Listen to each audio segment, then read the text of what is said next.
cloud. Yep.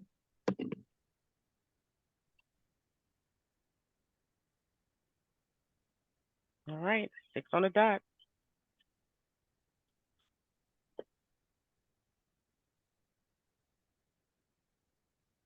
Good evening. Good evening.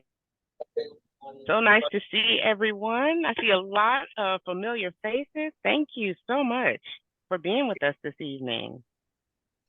Thank you. Thank you. I thought that was excellent. You too. Okay. So ladies and gentlemen, happy Sunday evening. Hope everyone had a wonderful week and weekend. And we are so grateful that you chose to spend your time on this Sunday evening with us. I know for the Eagles fan, you're very happy about our timing because you will be in front of the TV with your chips and your wings in time for the Eagles game. So if you've been to a PBC learning opportunity before, you know that we start on time and we end on time. So we are going to do just that. I'm excited to introduce a new series that we are putting forward for both our unit members and for the public, for those who are interested in parliamentary procedure. We are calling this our A Year in the Life of Emotion. And so this is a road trip that we are taking. We actually started it at our last unit meeting. So we're going to give you a little snippet from our unit meeting just so you have all the stops on the journey. You don't miss anything. We encourage you to join us for each of the stops. The way that we have designed this is that we've kind of bucketed groups of motions that have something in common. Either they play a similar purpose, they can help you do a particular set of activities or achieve a particular set of ends in your meetings. And so we hope that you will enjoy going on this journey with us. So I'm going to kick it off just so that I can bring you the content that I shared with the unit members at the first stop on the journey. So that's just going to be about 7 to 8 minutes. And then I'm going to turn it over to Ellen Reeves. So I'll just do a very quick introduction to Ellen for each of you, just very briefly. So Ellen Reeves is the Vice President of the Parliamentarians of Bucks County. She also serves as the Nominating Committee Chairman for the PA Association. And then outside of this parliamentary association space, she also serves as a parliamentarian for Zeta Phi Beta Sorority Incorporated, State of Pennsylvania, and she serves as a parliamentarian for the Board of Directors of the Mid-Atlantic Association of Court Managers. So Ellen is all over the parliamentary space. We're very proud of her, and we look forward to hearing the content that she's going to bring today. So with that, I am going to share my screen, and I'm going to jump us right in to the, as I mentioned, this is just going to be the initial content that we shared with the members on the first stop on the journey. So I also want to just very quickly also say that the content that you'll be getting tonight has been approved. So Ellen's presentation, not my little 10-minute snippet, has been approved under the new NAP credentialing guidelines.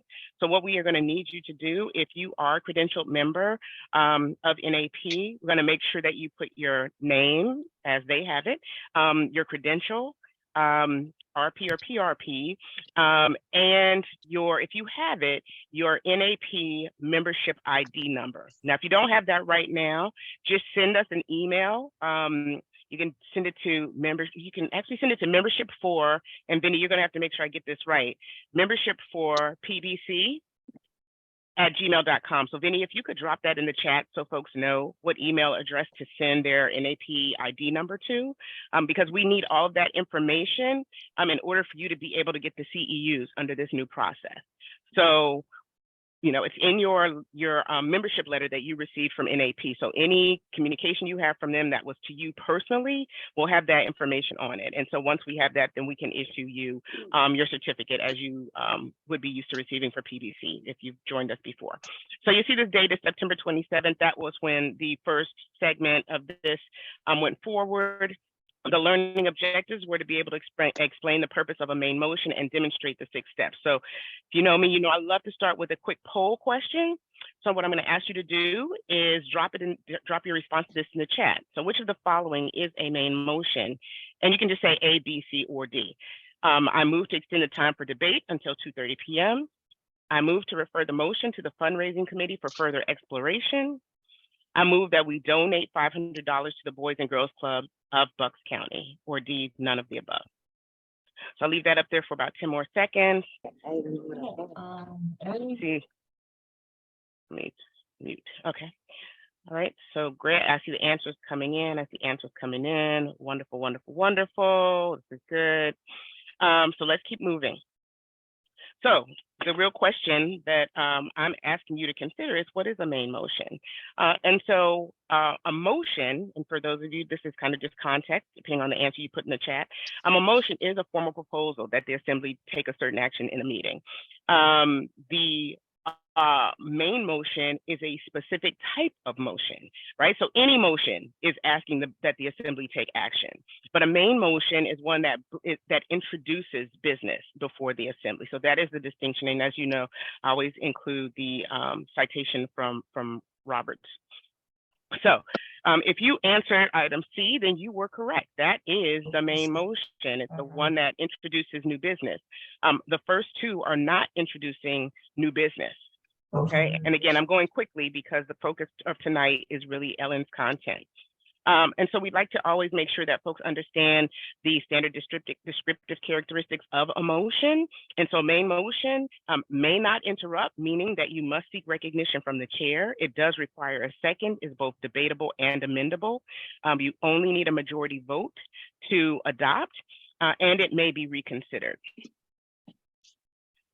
So the 6 steps of processing a motion. So for those of you who are experienced in this space, you know this by heart, but I've divided them into the two ends to which you're moving. So the first 3 steps comprise bringing the motion before the body.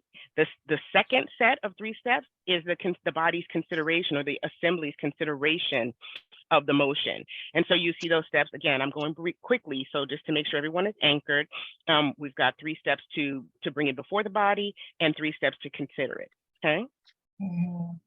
Where I did want to just give you this, and again, I'm not going to read it to you, but want to always bring this before us, because when we talk about some of the challenges we see in meetings, many of those challenges are related to decorum in debate. And so I always like to just remind folks of what decorum in debate looks like.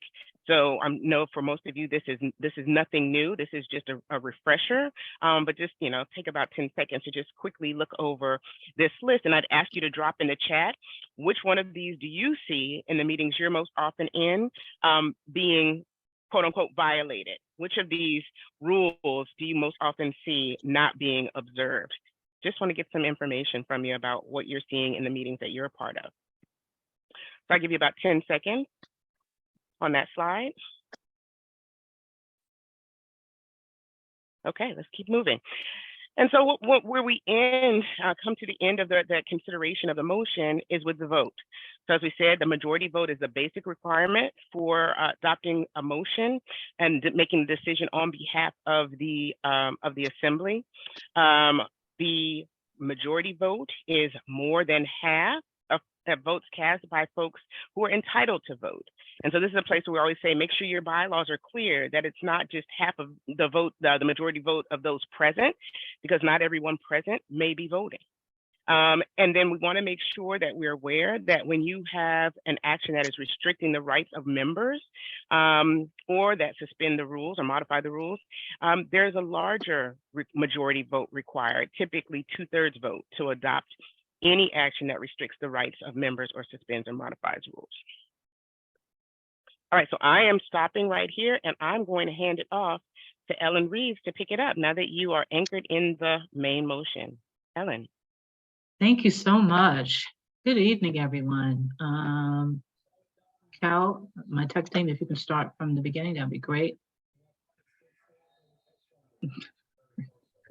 Thank you so much. So as our president of PVC, PRP Allen indicated, this is stop 2 on our journey, a year in the life of a motion, where we get introduced at this stop to the motions to commit or refer, to raise a question of privilege, and to call for the orders of the day. Next slide, please. So this is what I want to make sure that everyone comes across and comes away with our learning objectives, you'll gain knowledge of how and when to refer a matter of business to a committee. You will also understand when it is appropriate to raise a question of privilege, and you will be able to identify when to demand that the schedule be adhered to by a call for the orders of the day. Next slide, please. So let's put this in context. So this is the main motion that we will be carrying with us throughout our journey. So I want everyone to just make note of that. I'll be referring back to this. And every presentation you attend will also have the same main motion. And here it is. I move that we have a holiday brunch fundraiser in the fall. So picture yourself in a meeting, in a committee, in your assembly, and that this is the main motion on the floor. I'm getting some background. Can you just make sure everyone's muted? Thank you. So today's journey in this stop is we get introduced to the motion to commit or refer, and then we're going to see if and how our main motion is affected, whether it's affected directly or maybe your assembly gathering may be affected by one or all of these motions. So this is how we will deal with this as we go along. Next slide, please. All right, first let's just test your knowledge a little bit.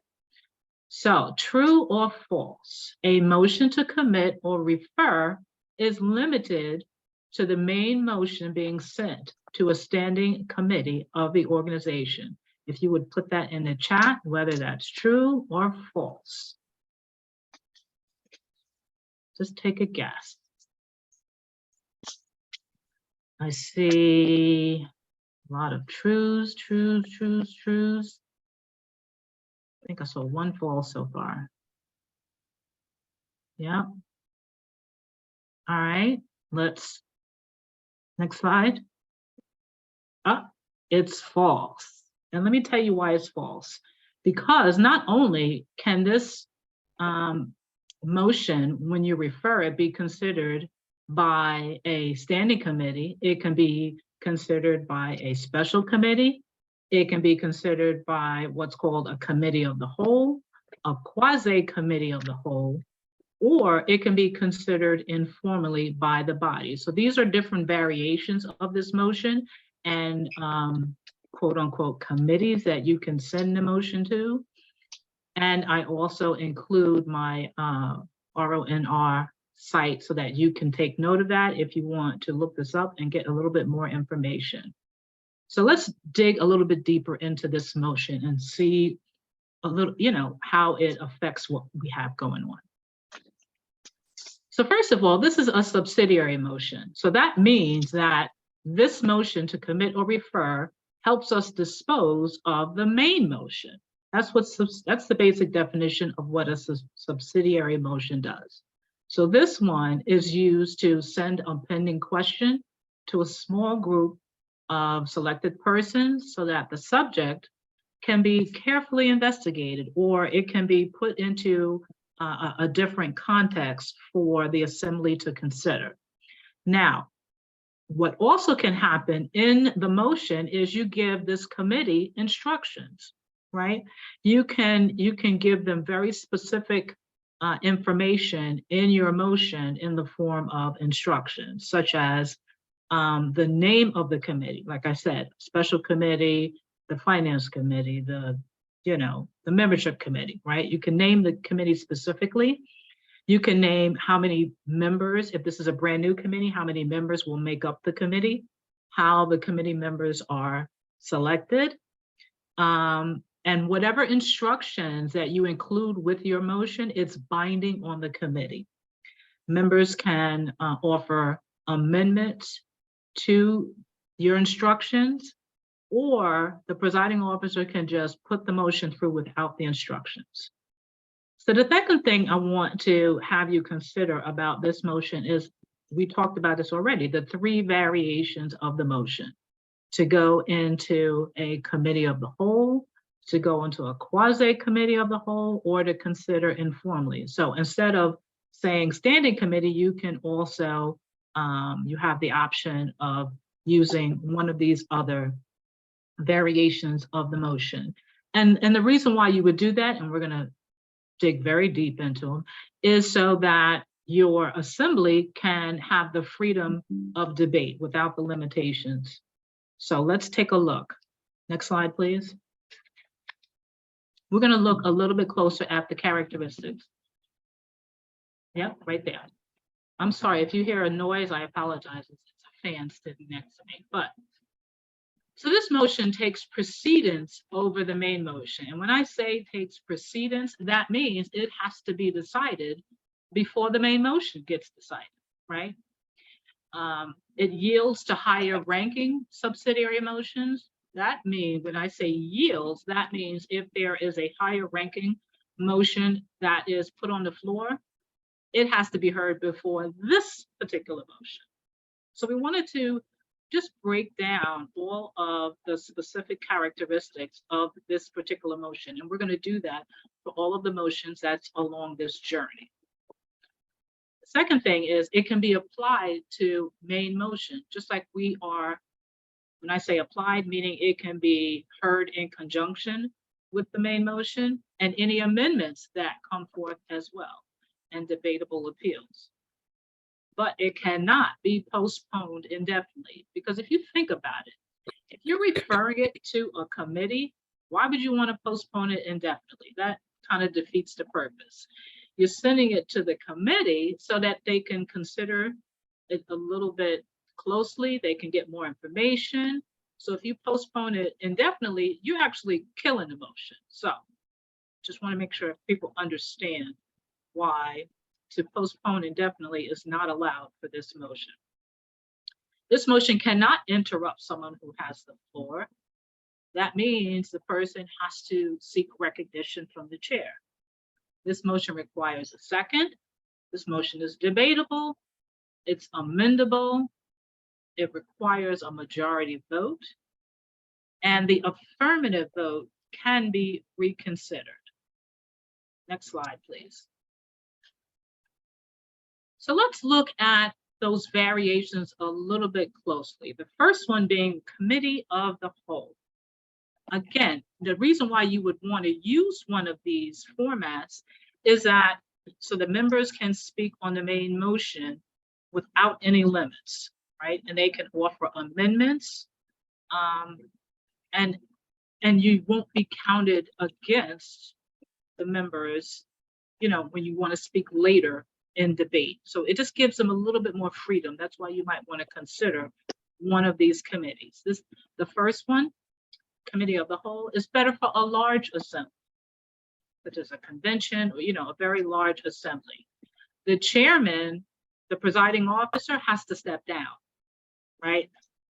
The committee of the whole has to elect a separate chairman or appoint a separate chairman to conduct that type of caucus or that type of proceeding, right? It consists of the entire body in the room. So everyone gets to participate in the committee of the whole. The only motions that are in order that can be considered is the main motion, the one that went to the committee, and any amendments, right? You can only consider that. There is no other motions that is applicable while you are in committee of the whole. Since the whole assembly is in this committee of the whole, the quorum is the same that you already have as part of your bylaws. And again, each member can speak for an unlimited number of times while you are in this committee of whole, except on different appeals. Now, I mentioned that the only motions that were in order were to amend, and the other one is to rise and report. That brings you out of the committee of the whole. So if you were going to amend our main motion, for example, someone might offer the suggestion that amending it by striking brunch and inserting sneaker bowl instead. That's just an example of an amendment to our main motion that may be put forth in this committee of the whole. And any amendments or anything that gets discussed is reported to the assembly in the form of recommendations, right? So you're not taking formal votes, you're going to package it as a recommendation. You're going to say, change this word, change that word.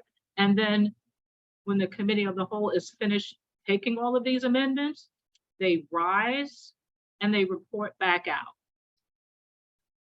If the committee of the whole wants to do something outside of their authority, so for example, if they want to consider a motion that is not allowable, they have to rise and ask to consider that motion. So for example, if they did want to limit debate, they have to rise and ask to put forth a formal motion to limit debate. But otherwise, they get to speak as, while they're in the committee, an unlimited number of times. Now, once the committee is discharged, they've risen and they've reported out, committee is discharged, it ceases to function. And it's at that time the main motion becomes pending again. Now, the second one I want to talk about is a quasi-committee of the whole. This is not really a committee. I'm doing air quotes. It's not really a committee. It's actually just another forum for the body to have unlimited debate, right? This is more suited for medium-sized assemblies. The presiding officer remains in the chair. They don't have to appoint or elect anyone else. The presiding officer leads the discussion. Again, you have the main motion that you're considering and any amendments. And now, you get to debate them in just a freer context. Each member can speak an unlimited number of times. And then it would be the presiding officer that would indicate that the quasi-committee of the whole has ceased to function and report out to the General Assembly whatever motions or amendments that was considered. They don't need to rise and report. The presiding officer would just report out. The last type of committee I want to talk about is consider it informally. This is for very small groups, very small assemblies. And again, there is no need for the presiding officer to move anyway. They remain in the chair. It just suspends the rules for debate, similar to the other two forms. It allows each member to speak an unlimited number of times, but the proceedings are recorded in the minutes. That's the difference. This is the only one where the proceedings are actually recorded in the minutes, and all votes are final. It's as if you're acting as if you are in the committee of the whole while you're debating, but it gets recorded in the minutes. Next slide, please. So let's practice this a little bit. I'm going to need a member A, I'm going to need a member B, and I'm going to need a chairperson. Do I have any volunteers? And I can't see the chat, so just kind of call out if you're going to take one of the roles. Andrea, I'll be member A. Thank you. Do I have a member B? Toyin, I'll be Michelle member B. Thompson. Is that Tanya? Sorry, this is Toyin, I'll be member B. Thank you, Tanya. And I heard a third Michelle person. Thompson. I could be Thank- chair. Thank you, Michelle. Appreciate that. All right, let's take it away. Now, let me just remind everyone, right? We are in our assembly. I just want to set the stage, right? We already have our main motion, which is someone's moved that we have a holiday brunch fundraiser in the fall. And now this is being introduced. So take it away. Madam Chair, I move to refer the main motion to a special committee to research venues. Second. It is moved and seconded to refer the main motion to a special committee to research venues. Are you ready for the question? Pause and debate. Are you ready for the question? The question is on the motion to refer the main motion to a special committee to research venues. Those in favor of referring the main motion to a special committee to research venues, say aye. Aye. All those opposed, say no. The ayes have it, and the motion is adopted. The main motion is referred to a special committee. Is there further new business? Thank you, everyone. Thank you. So you can see that we had, you know, our main motion was on the floor, and then someone decided to seek recognition and have this motion sent to a special committee, right, to research venues. So now we've disposed of our motion, at least temporarily, right? All right, let's move on. Thank you, everyone. I appreciate that. Now we're going to talk about the other motion. We have two more. This is the second one. Now we're going to talk about how raising a question of privilege, it may or may not affect our main motion. And again, the main motion is I move that we have a holiday brunch fundraiser in the fall. So next slide, please. But let's just test your knowledge first. True or false? A motion to go into executive session is an example of a question of privilege that affects the assembly. Take a guess, true or false? In the chat, I see a couple of trues coming in. Let's see. Take a guess. I see trues, T's. All right, if we can click through. You are correct if you put true in the chat. There are two types of questions of privilege. There are those that are related to the privileges of the assembly as a whole, you know, the whole body, everyone in the assembly.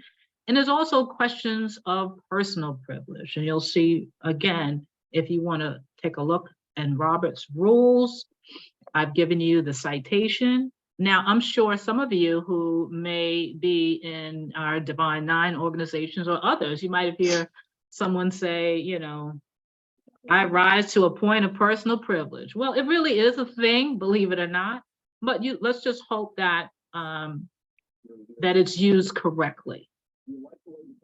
I'm getting a little bit of feedback too. All right, next slide, please. So raising a question of privilege, what is it? How do we use it? Let's see if people are using it correctly. This is a device. It's a motion, but it's a device, right? It's the tool that we can use that permits specific questions to be brought up for possible immediate consideration because of the urgency. Now, again, there are two types, right? It could relate to the organization as a whole. It could relate to the comfort of the members. You know, something's going on in a room that, you know, is disturbing the members, whether it's heating, ventilation, lighting, maybe, you know, something is blocking the screen, they can't hear, something like that, right? It could relate to the punishment of its members, right? You know, if someone is out of order and they're seeking some sort of disciplinary action that is immediately impacting what's going on, or it could be to the conduct of its members, or it could also be related to the accuracy of published reports of its proceedings. So let's say if someone has incorrect information that's being reported, you want to make sure the record reflects the correct information. So you may want to raise a question of privilege to correct whatever the inconsistency or the error is. Next slide, please. Now, if you're in a meeting, what does this look like?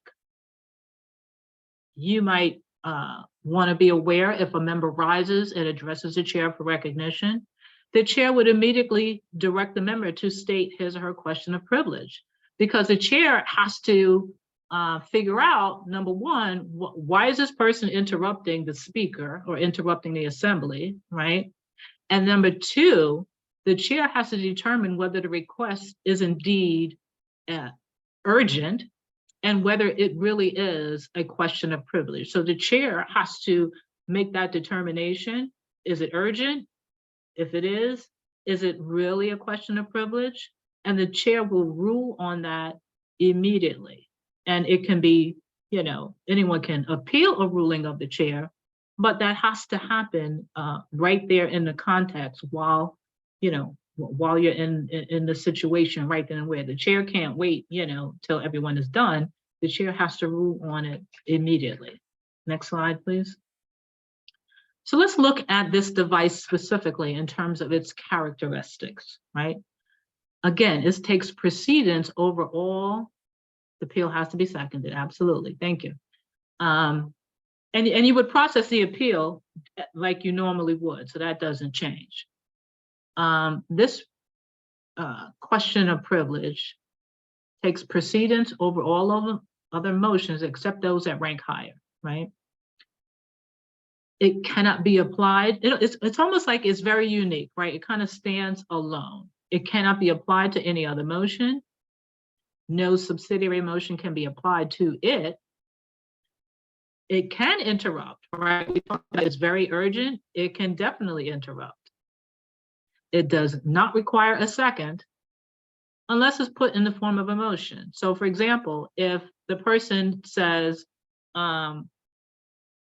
I rise to a question of privilege, and the chair asks them, what is your issue, or what is your question, what is your point? And they put it in the form of a motion, it's going to require a second. This in and of itself is not debatable unless it's put into the form of a motion. This is not amendable, again, unless it's put in the form of a motion. I mentioned that it has to be ruled upon by the chair in the moment, and the chair's ruling to admit the question cannot be reconsidered. Can be appealed, cannot be reconsidered though. Okay. Next, yes. Oh, thank you. Let's practice, because this may or may not be familiar to people. So I just wanted to walk us through what this sounds like in the assembly. Now, again, let's remember what our main motion is, right? That we're going to do a brunch fundraiser in the fall. So we have this motion. It was introduced. We're in the assembly, and then someone decides to seek recognition. So can I have some new participants? Can I have another member A, and a chair, and a member B? Hi, this is Tamara. I'll be member A. Thank you, Tamara. Can I have a member B? Ms. Tanita, I'll be member B. Thank you. And can I have a chair?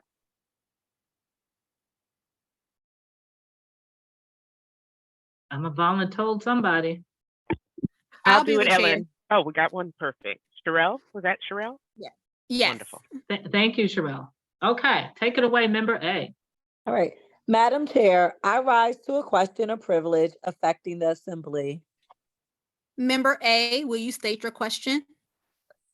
I believe this is a matter that involves our treasurer, who is not here. We should excuse our guests and discuss this privately. I move that we go into executive session. Second. The chair rules that the question is one of privilege to be entertained immediately. It is moved and second that we go into executive session. Are you ready for the question? Little pause.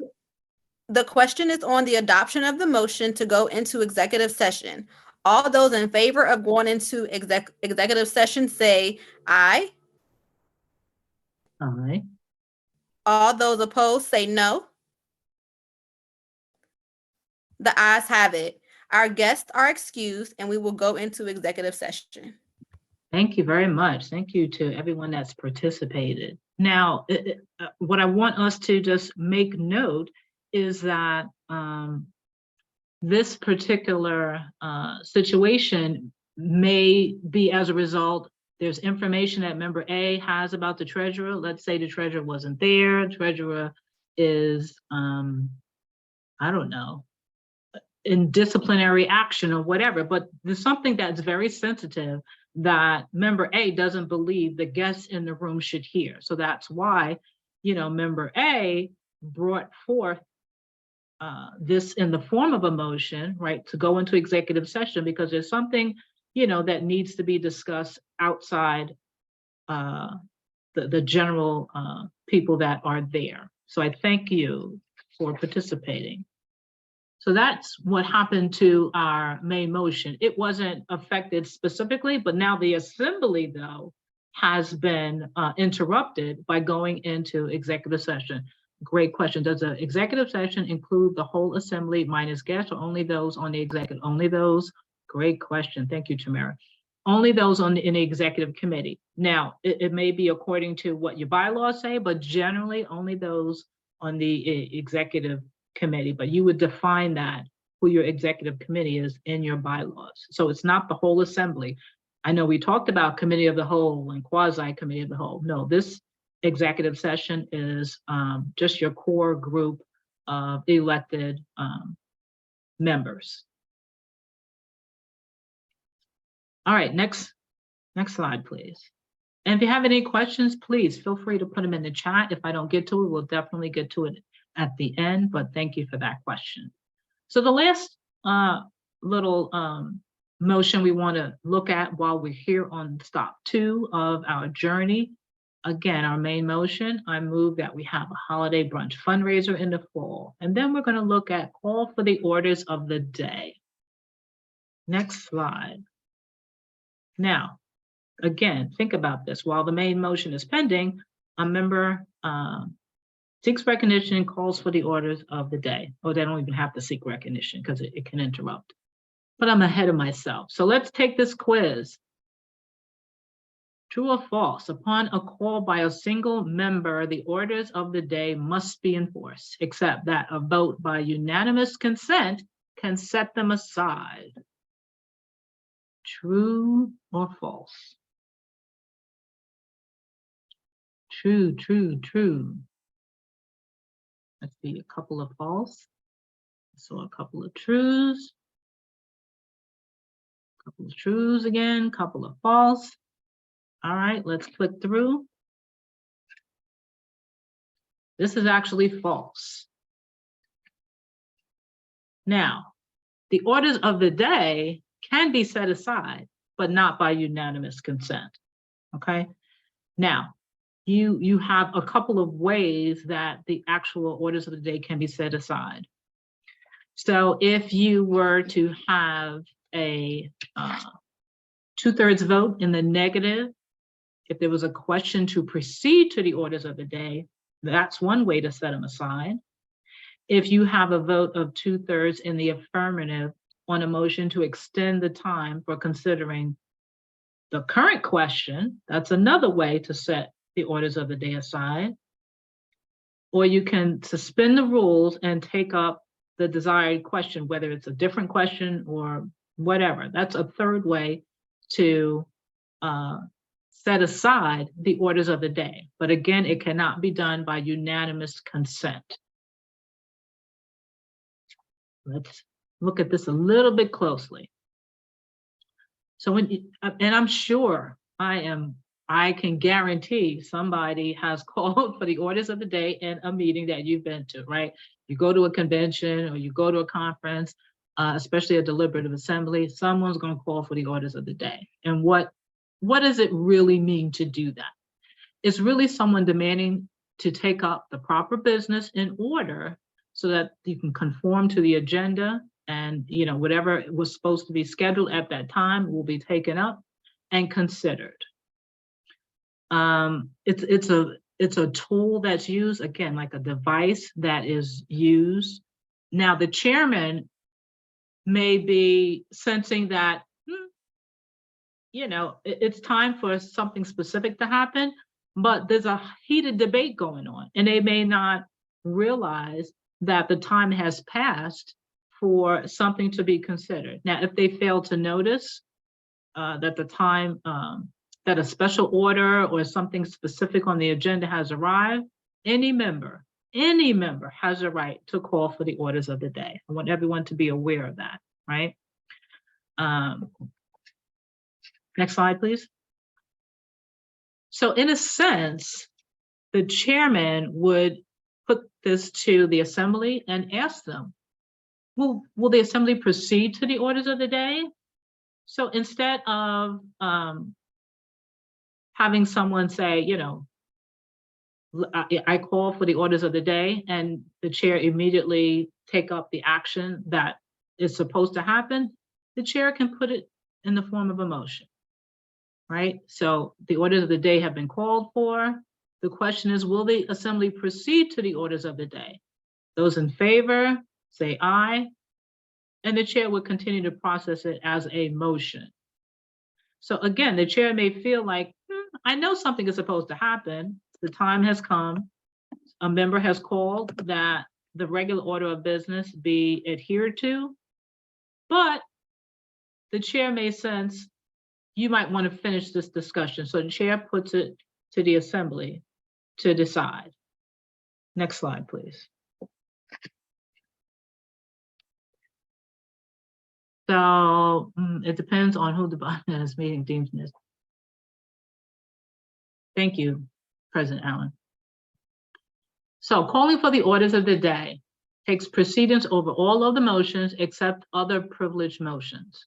So this is the lowest ranking privileged motion. And it yields to the other privileged motions and reconsider a motion that was previously made. It cannot be applied to any other motion.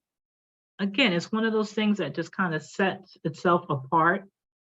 No subsidiary motion can be applied to it. We know it can interrupt if it's in order, right? It does not require a second. It's not debatable. It's not amendable. And the orders of the day must be enforced or set aside. There is no gray area here. You either proceed to the orders of the day or you set them aside by a 2/3 vote in the manner that we talked about, right? And this cannot be reconsidered. So as you can see, our main motion was interrupted, right? We had the main motion on the floor and it was interrupted because someone called for the orders of the day. Next slide, please. So let's just imagine we're talking about our main motion. It came up and, you know, something was already on the schedule to happen at 10:30. And I'm going to need member A and a chair to walk through how we process this particular tool. So Dorothy, can you be my member A? Sure. Thank you. And can I have a chairperson?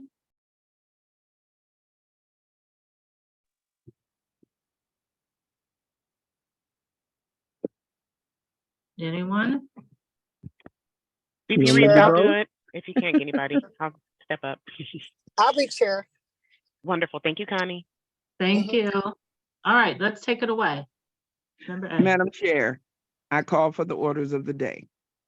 The orders of the day are called for. Yesterday, the Assembly postponed the adoption of the adult report to today at 10:30 a.m.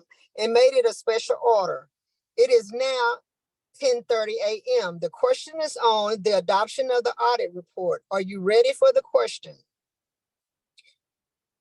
No, once the adoption of the report is concluded, the business that was interrupted is resumed where it was left off.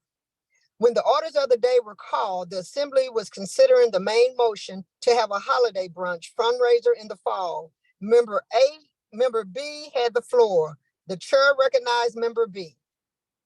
Thank you, everyone. Appreciate that. So, you know, calling for the orders of the day is a real, you know, it happened very quickly.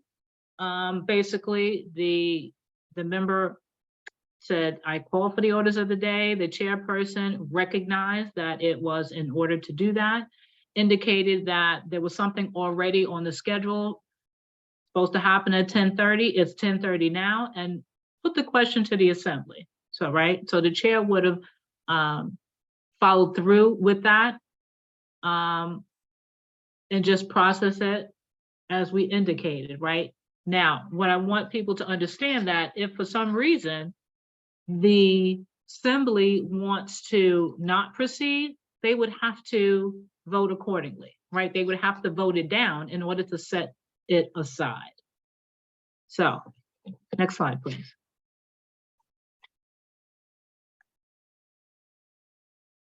So, let's talk about what we've seen happen to our main motion today, right? Main motion was on the floor. It was supposed to, have a fall brunch fundraiser. I'm sorry, have a holiday brunch fundraiser in the fall. And we saw the subsidiary motion to commit or refer that was used and sent the main motion to a small group to reconsider it, to package it up differently, right?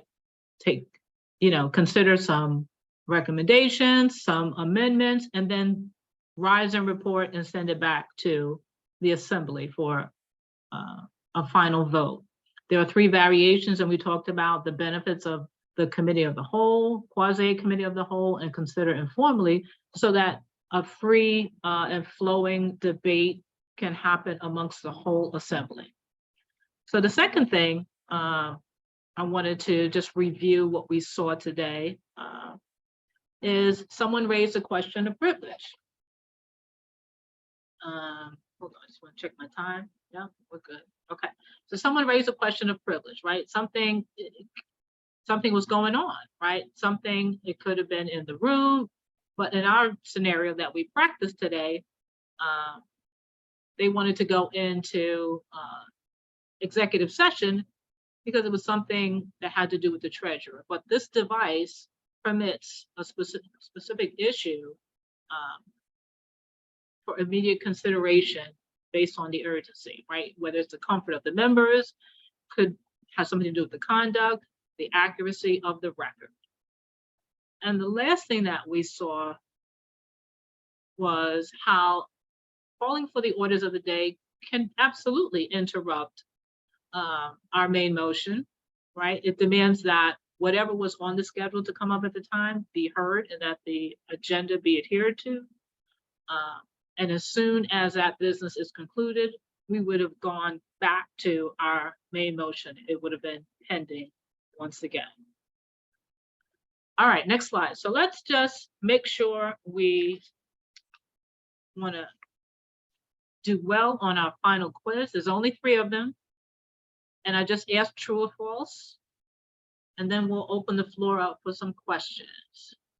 All right, true or false? Instructions that specify when to meet and when to report can be included with the motion to commit or refer. Let's put it in chat, true or false. Let's just think about what we talked about when we were reviewing the motion to commit or refer. All right. Let's see what our result is. I saw mostly trues, and you are correct. Thank you. Next question. An issue related to the heating, ventilation, or lighting in the meeting room is an example of a question of privilege affecting the assembly. Now, we talked about this, right? True or false? We have those that affect the assembly, and then we also have those that are of personal privilege, right? That affect the question of personal privilege. I see a couple of false, false. Let's see, what is our answer? It is true, because that would be an example of something affecting the whole assembly. And the last question. The orders of the day can be set aside by a 2/3 vote in the affirmative on a motion by a member to extend the time to consider the pending question. I know that's like a mouthful, right? The orders of the day can be set aside by a 2/3 vote on a motion. So if there's a motion, right, to extend the time to consider the current question, you vote 2/3 in the affirmative, can you set the orders of the day aside? And the answer is true. All right.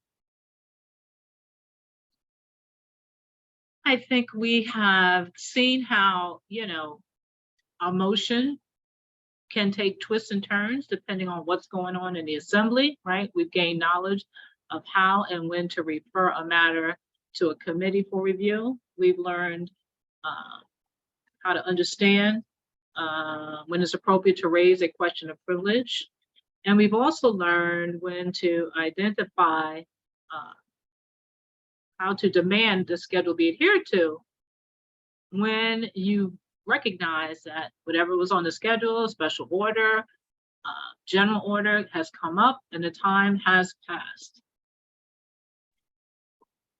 RP Reeves, you have a hand raised, just so you know. Have a what? I have a question. Yeah. All right, let's move to our Q&A. Thank you so much, VP Reeves. I would love it, and this is going to require some trust on our collective part. I would like to go back because those last two questions that you posed, there was a pretty split response in terms of people who indicated they thought it was true versus thought it was false. And so what I'm hopeful is that folks will feel like this is a safe enough space that if you did not answer the question correctly, you would be willing to share why you didn't think that was the right answer. You want to do this one or the one before? That one, that's the first one that I saw like a very split vote, this one Yeah. and the next Okay. one. And so I'm Okay. wondering if anyone who said that this was false would be willing to share why they thought it was false, because I want to do more than just have folks get the question right. I want you to understand it. So and just so everyone is aware, me doing this, I learn as well, right? So this is a safe place, and that's the whole purpose, for us to share with one another. I've prepared this, and it gives me an opportunity to do the research. But listen, I'm not perfect. I don't always get it right. So let's talk through this, right? To make sure everyone is understanding what this question is really saying. So go ahead, President Allen. I see member Carolyn James Weeks has her hand up, and Tamara Cox. So Carolyn and then Tamara. Yes, good evening, Madam President. I'm sorry, is that right? Am I in the right place? Yes. I'm sorry, I'm in a lot of groups. I don't want to say the wrong thing. Madam President and Madam Presenter. I thought when you said question of privilege affecting the assembly, I thought when you gave the description before, it said personal privilege. So that was why I said false instead of true, because I was thinking it might not affect everybody, just that one person. It could be. Good. That's a good point. I hear what you're saying, right? That's and I'm sorry if I did interpret it. But to your point, the chairperson would determine, is this affecting you only? That's how the chair would rule on that. So if you're saying that it's freezing in this room, right? The air is too, it's too cold in here, that might affect the whole assembly, right? But the chair would determine whether or not your question is one, number one, that is urgent enough, right, to interrupt what's going on, and if it's a question of privilege. But I did give the two scenarios in terms of this affecting the whole assembly, such as heating, cooling, because thinking about if you're in a convention, right, that was the scenario. If you're in a convention and you're in a large room and the heating, cooling, ventilation, lighting, whatever, is affecting a good number of people, not just you personally. You know what I'm saying? But I did talk about the second type of question of privilege is one of personal privilege. Does that answer your question? Well, not really a question, but does that clarify? No, I'm fine. I'm fine. I just was letting you know my thought pattern at the time, but you corrected me, and I thank you so much. Yes, and Tamara?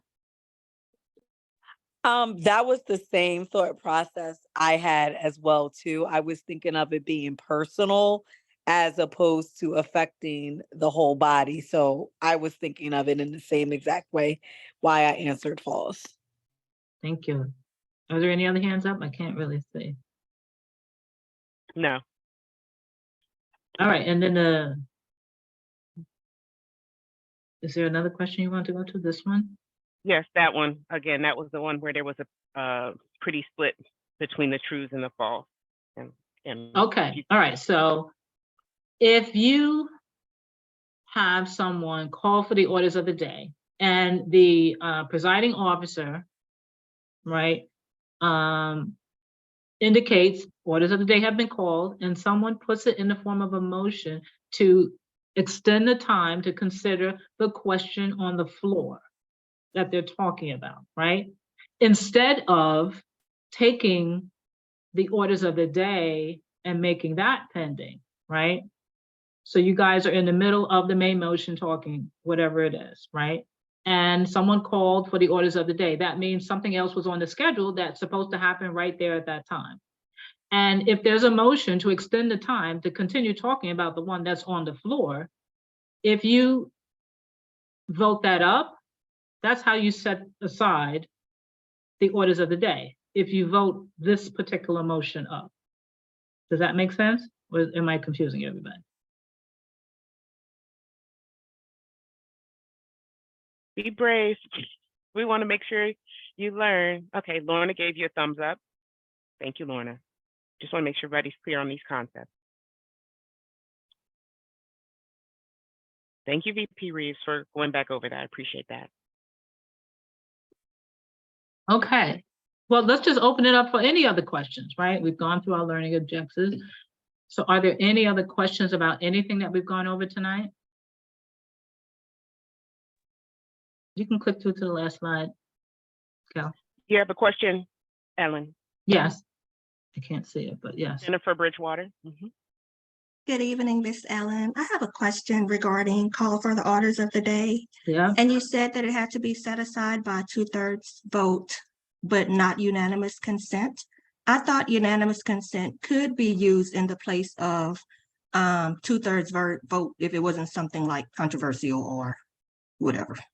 No, great question. And let me tell you why this specifically, but no, 2/3 vote, because it affects members' rights. So anytime, whether you're suspending the rules or trying to suspend the rules, right, and it affects members' rights, that's when you need the higher threshold of a 2/3 vote versus a majority vote or unanimous consent. So you need the higher threshold of a 2/3 vote because you would be, in a sense, suspending the rules and not taking up the business that's supposed to come before you.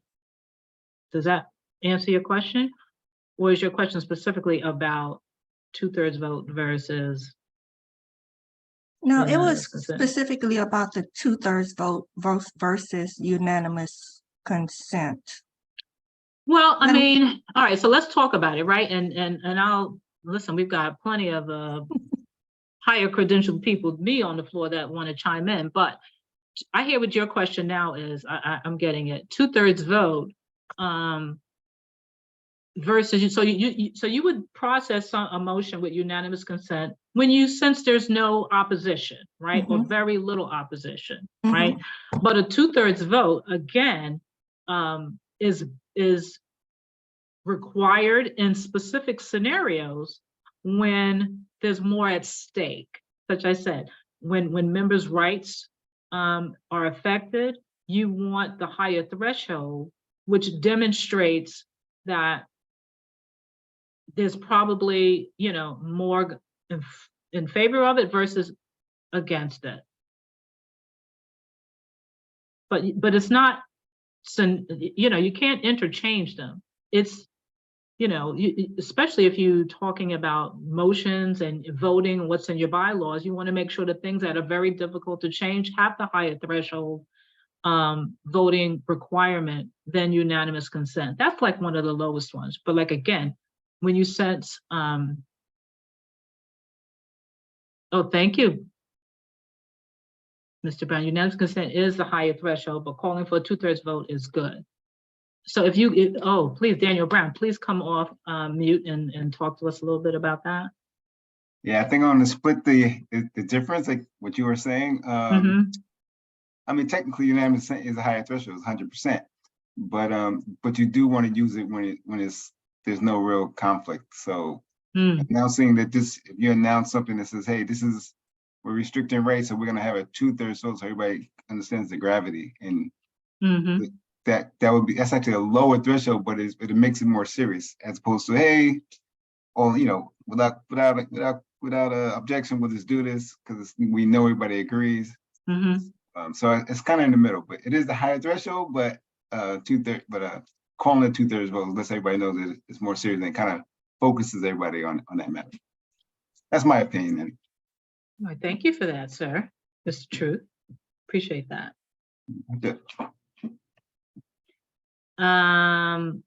Any other comments on this? Anyone else?